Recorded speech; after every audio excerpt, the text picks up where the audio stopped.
Bonjour chers internautes de GFM.sn, nous avons le plaisir de recevoir aujourd'hui pour votre émission 13 minutes pour convaincre M. Seressi, CAO Africa Worldwide Group, qui est un cabinet conseil en géostratégie et en géoéconomie. Oui, la présentation, je pense qu'elle est bonne. Oui, elle est bonne, elle est bonne. Alors, donc, le prétexte de cette invitation, chers internautes, c'est que M. Si est spécialiste, comme on le dit, de questions de géostratégie et d'économie. Et la Banque africaine de développement vient de fêter ses 50 ans. Absolument. Et lors de son assemblée générale tenue à Abidjan du 25 au 29 mai dernier. Alors, si aujourd'hui on devait revenir un peu sur la trajectoire de cette banque, alors quelle serait cette trajectoire? Bon, on pourrait dire que ce qu'il faudra peut-être surtout noter dans la trajectoire de la Banque africaine de développement, c'est la forte résilience que la banque a su faire preuve durant ces 50 heures. S'il y a un critère qu'on peut retenir de cette banque, c'est véritablement la résilience. Et laquelle résilience? Vous savez, au niveau de la BAD, tout n'a pas été un long fleuve tranquille. La BAD a eu à connaître des crises majeures qui ont failli l'emporter en tant qu'institution. Mais à chaque fois, les Africains ont su montrer de la hauteur, de la sagesse pour bâtir au fil des années une institution qui est devenue une institution de classe mondiale. Et si nous jetons un coup d'œil sur le rétroviseur, on peut s'en rendre compte que la BAD a connu globalement, disons, 3 ou 4 crises, 4 grandes crises. La première crise, c'était en 1969, déjà je rappelle que la BAD a été créée en 1964, donc 5 ans après il y a eu la première crise, et la première crise a coïncidé avec la présence du Soudanais Mamoun Beïri. À l'époque, la crise portait essentiellement sur le modèle dirigisme qui était en vigueur au niveau de la BAD à cette époque-là, parce qu'à cette époque-là, ce sont les 12 administrateurs qui élisaient le président de la BAD. Et une fois élus, ces 12 administrateurs-là vivaient au crochet de la banque et du président. Alors le président Mamoun Beïri, à l'époque, a voulu s'affranchir de ces administrateurs-là pour véritablement mettre en œuvre sa propre stratégie. Et ça lui a valu d'être débarqué, mais au moins comme résultat positif, et ça a permis de redéfinir un peu les rôles entre les administrateurs et le président. Et ça, c'était la première crise.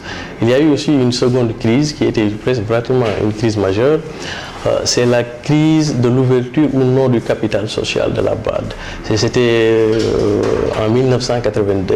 Parce que vous vous rappelez à l'époque, la BAD était devenue, surtout on venait de sortir de la grande sécheresse des années 70, et la BAD est devenue le catalyseur des besoins de financement des pays africains. Mais seulement, à l'époque, les ressources de la BAD ne suffisaient pas pour faire face à cette importante demande de financement. Alors à un certain moment, il y a une partie des Africains qui ont estimé que si nous voulons maintenir la survie de cette banque en tant qu'institution, il va falloir ouvrir le capital aux pays non africains.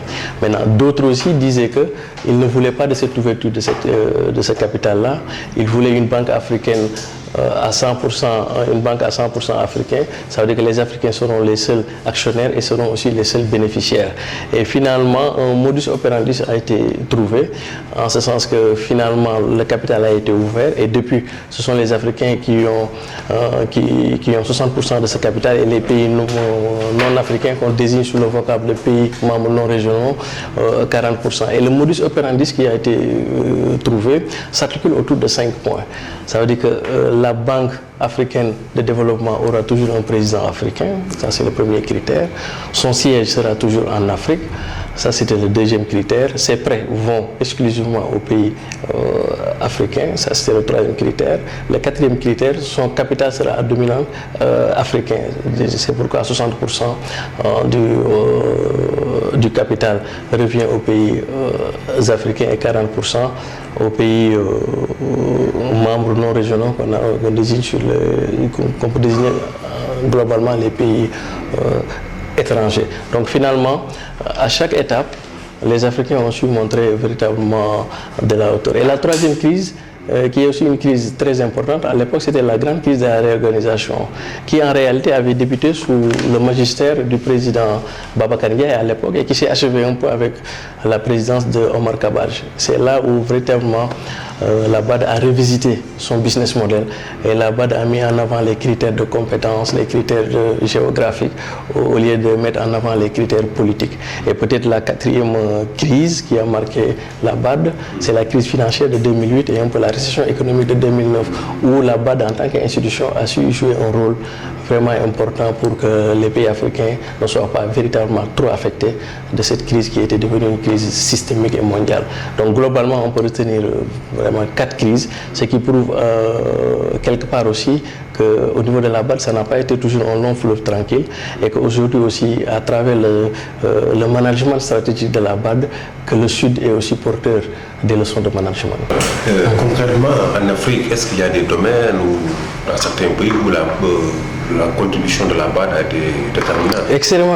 Et effectivement, vous savez, s'il y a un domaine où véritablement la contribution de la BAD a eu un impact chez les populations africaines, c'est notamment au niveau de des infrastructures, les infrastructures structurantes, les infrastructures qui favorisent un peu l'intégration économique, qui est la mission première de la BAD.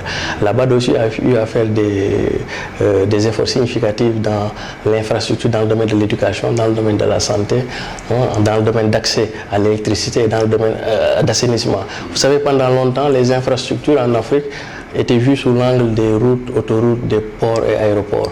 Maintenant, avec la BAD, on a élargi un peu la perspective pour y intégrer les questions d'accès à l'énergie, l'électricité, les questions d'eau, d'accès à l'eau, d'accès à l'assainissement. Ce qui fait que dans nos pays africains, là, les grands travaux structurants, il y a la main de la BAD qui est dedans. Et même l'accès dans des zones reculées, des villages africains, l'accès à l'eau potable, l'accès à l'électricité, tout ça porte aussi un peu l'empreinte de la BAD. Et je dis souvent à des amis que s'il y a une institution, à mon avis, il y a 2 institutions panafricaines qui ont réussi véritablement leur mission jusqu'ici. C'est bien la Confédération africaine de football pour tout ce que la passion du football dresse et l'intégration des peuples, mais aussi la Banque africaine de développement pour son impact dans le vécu quotidien des Africains. Alors, on a vu que lors de cette assemblée générale, il y avait un réel engouement autour des élections. Alors, vous, en tant que spécialiste de cette question, quels étaient les enjeux? Les enjeux étaient, à mon avis, à 3 niveaux. Déjà, le premier enjeu, ça marquait le fin de mandat, du deuxième mandat du président Donald Kabirou. Ensuite, le deuxième enjeu, c'était un peu pour marquer une pause et regarder sur le rétroviseur pour voir un peu la trajectoire de ces 50 ans, comme vous le dites, de faire un peu le bilan. Et ensuite, l'autre enjeu, c'est que les assemblées de la BAD de 2015 marquent quelque part aussi le retour de la Côte d'Ivoire sur la scène géopolitique, géoéconomique mondiale, ce qui témoigne un peu de la fin de la crise ivoirienne et le retour aussi du siège de la BAD à la maison mère. Parce que vous savez, le siège de la BAD a été toujours à Abidjan et lors de la crise ivoirienne, la BAD a été délocalisée temporairement à Tunis. Donc ce sont lors de ces assemblées de 2015 qui marquent définitivement le retour de la BAD au siège à la maison mère qui est l'Afrique. Donc ce qui fait qu'on avait des enjeux d'élection de nouveau président qui impliquent un peu le jeu des acteurs. Ensuite le retour de la Côte d'Ivoire et aussi une institution qui célèbre ses 50 ans, témoigne aussi quelque part d'un vécu et une longue histoire. Alors, il y avait 8 candidats? Oui, en tout cas, les élections de cette année ont été assez représentatives un peu de la géographie du continent. Parce que vous savez, on peut diviser le continent en 5 grandes régions. 5 grandes régions. Vous avez l'Afrique du Nord, vous avez l'Afrique de l'Ouest, l'Afrique du Centre, vous avez l'Afrique australe et vous avez l'Afrique de l'Est. Mais pratiquement toutes ces zones géographiques avaient présenté un candidat avec un fort bataillon de l'Afrique de l'Ouest qui avait sur les 8 candidats, 4 candidats qui provenaient de l'Afrique de l'Ouest. Donc ce qui fait que ça a été une élection très ouverte. On est parti même jusqu'au 6e tour pour pouvoir désigner. Tout ça montre un peu aussi l'attractivité et la maturité de cette institution qui joue un rôle extrêmement important sur le continent et qui témoigne aussi d'un certain savoir-faire des Africains en matière de finance, en matière même, j'allais dire, de financement du développement. Alors, le président sortant, Donald Kaberuka, il avait deux mandats. Oui. Aujourd'hui, si on avait à faire son bilan, ça serait ce bilan. Globalement, je dirais que c'est un bilan positif. Parce que quand le président Donald Kaberuka succédait au Marocain Omar Kabaj, personne n'avait pensé qu'il allait faire aussi mieux. Hein. Donc, sa présidence a coïncidé avec la grande crise financière où la Banque africaine de développement a joué un rôle extrêmement important et c'est le rôle que la banque a joué qui a permis aux pays africains de ne pas subir de plein fouet ce qu'on appelait la crise systémique. L'autre point qui a été très important à mon avis, pendant longtemps en termes d'infrastructure, on envisageait que les routes et les autoroutes, les ports et les aéroports. Mais avec Donald Kaberuka, on a élargi un peu la palette des infrastructures en incluant l'accès à l'eau, l'accès à l'électricité et les infrastructures scolaires. Ça, c'est un point. Troisième point, jamais à mon avis, une institution panafricaine n'a été aussi communicante que la BAD, avec un site web qui est passé d'une gestion statique vers une gestion dynamique. Donald Kaberuka a été vraiment un allié très fort des médias africains, même si on peut lui reprocher d'avoir fait un peu la part belle à Jeune Afrique. Hein.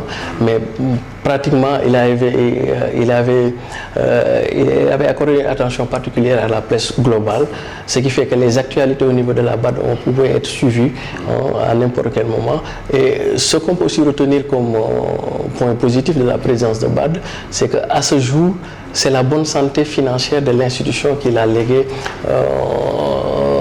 à l'actuel président, le Nigérian, Adeniza. Vous avez actuellement le capital de la BAD qui est autour de 9 milliards de dollars US et entièrement souscrit et libéré. Ce qui fait que c'est sous Donald Kaberuka aussi que la Banque africaine de développement a acquis sa note AAA, donnée par les plus grandes agences de notation. Et laquelle note signifie et témoigne un peu de la solidité, de l'attractivité et de la maturité de la banque. Donc globalement, il aura porté la BAD à un niveau de performance qui n'a été extrêmement important. Bilan positif, comment c'est le nouveau président? Il y a des raisons d'espérer pour ce nouveau président. Pourquoi? Parce que déjà, par son profil, lui, il n'est pas financier, à la différence de Donald Kaberuka. Lui, il est agroéconomiste de formation. Alors, lui, c'était l'ancien, je dirais même l'actuel, hein, jusqu'au 1er septembre où il va prendre fonction. Il est le ministre nigérian de l'agriculture. Or, ce qu'il a réussi au Nigeria, c'est en quelque sorte une success story. Vous savez, au Nigeria, dans l'imaginaire collectif, il n'y a que le pétrole qui compte. Il n'y a pas d'économie en dehors du pétrole. Alors lui, avec pratiquement les 300 millions d'habitants du Nigeria, il est parvenu à faire atteindre le Nigeria ce qu'on appelle l'autosuffisance alimentaire, surtout en riz. Ce qui fait qu'aujourd'hui, les grands enjeux géostratégiques, géopolitiques et géoéconomiques dans les années à venir sont de deux ordres. C'est la question de la sécurité alimentaire et la question de l'eau dans une perspective de gestion de la rareté. Or, on espère en Afrique qu'il va réussir. Le success story qu'il a réussi au niveau du Nigeria. Ensuite, c'est un Nigérian, un anglophone, qui a eu une longue expérience dans nos espaces francophones.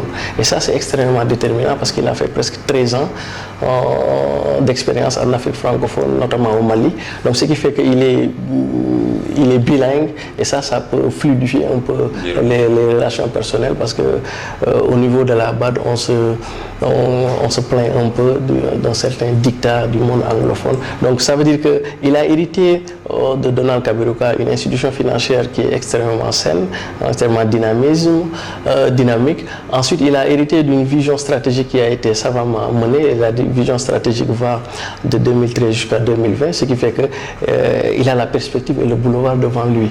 Donc tout dépendra des questions de style de management, mais vraisemblablement, c'est un monsieur qui a de l'empathie et puis c'est un monsieur qui a beaucoup d'idées. Merci beaucoup. Merci, monsieur Si. Merci bien. Merci bien. Je rappelle aux internautes que nous recevions aujourd'hui pour votre émission 13 minutes convaincre, monsieur Siresi, patron de Africa Worldwide Group, cabinet conseil en géostratégie et en géoéconomie. Je vous remercie. Rendez-vous la semaine prochaine. Merci. Merci bien.